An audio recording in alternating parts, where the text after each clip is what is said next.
my skin so gorgeous. We thank the life gorgeous.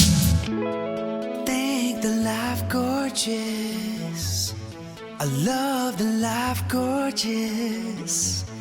Its torso is so tight. Ladies and gentlemen, welcome to the Life Gorgeous. My name is Young Kreggers. This is where I share my magical life in hopes of improving your life. It's late in Los Angeles, later on the East Coast. The Vikings just beat the Bears on Monday Night Football. I watched it, recording now quickly for you. The reason I say quickly is I just drove all the way back from Central Coast, California. A few hours. I took another road trip. I'll tell you about that. But first, the Vikes. It was a whiteout. White uniforms. Everyone wore white in the stadium, US Bank Stadium. And Vanilla Ice performed at halftime. Didn't get to see that. Just saw a few highlights. A lot of you too young to remember Vanilla Ice. That's okay. Thoughts on the game quickly. Sam Darnold, not his sharpest. Some of his passes sailed on him, but he still made a couple pretty passes. He did have a pick, not a big deal. It's like a punt. And it was a fourth down play, I believe. He still connected on a few beauties. Touchdown pass to Justin Jefferson. Pass across the middle, right to the 2-yard line to Justin Jefferson. JJ dropped a pass, a rarity. He was upset with himself. I think he was turning and getting ready to score. I thought Aaron Jones played very well. Defense looked good. We obviously want the offense sharp going into the playoffs. We want to finish strong. We have a chance to win the division. We have a chance to, host the NFC Championship game if we can somehow supplant Detroit, who's banged up on defense, and they lost.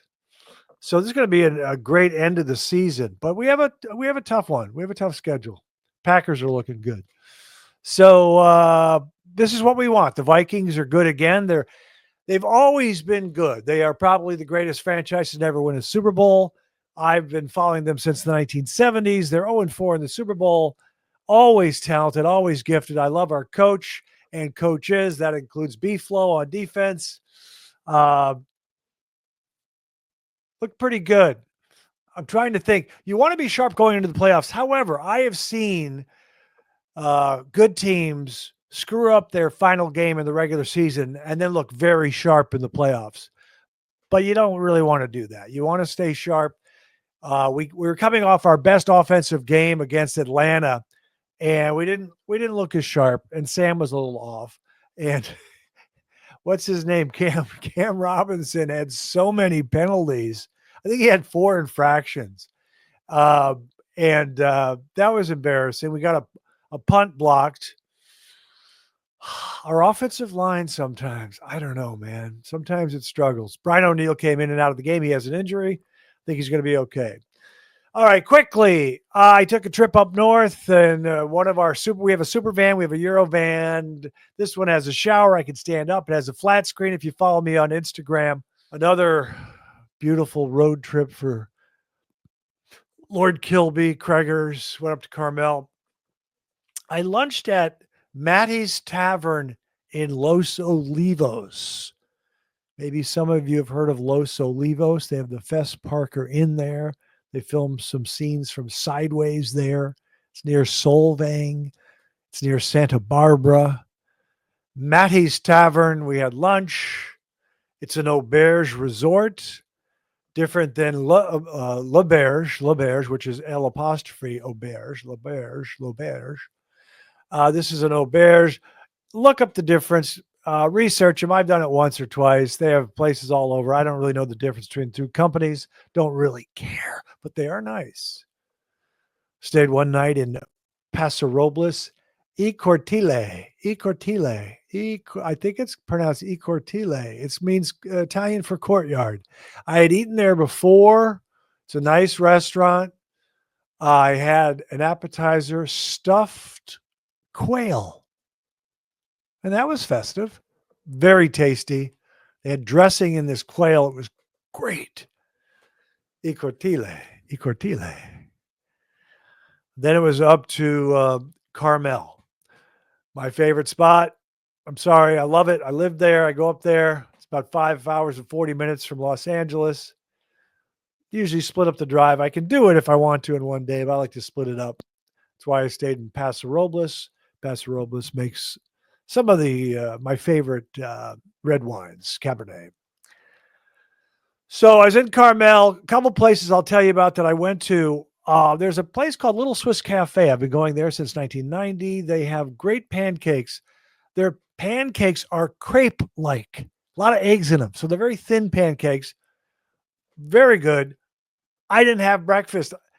Princess Cherry had the breakfast with the, I had a bite of the pancakes. I went off the board, had a little fun, had a tuna melt. I never have had lunch there before, only breakfast. It's called living. That was fun. Went to dinner at Il Tagamino. Itagamino. Means little pot, little pan. I'm just, oh man. And what did I have? Because before I had their veal, their pounded veal, I had the lamb shank. It was on my Instagram. Amazing lamb shank, young people. I eat well. I work out, fairly healthy.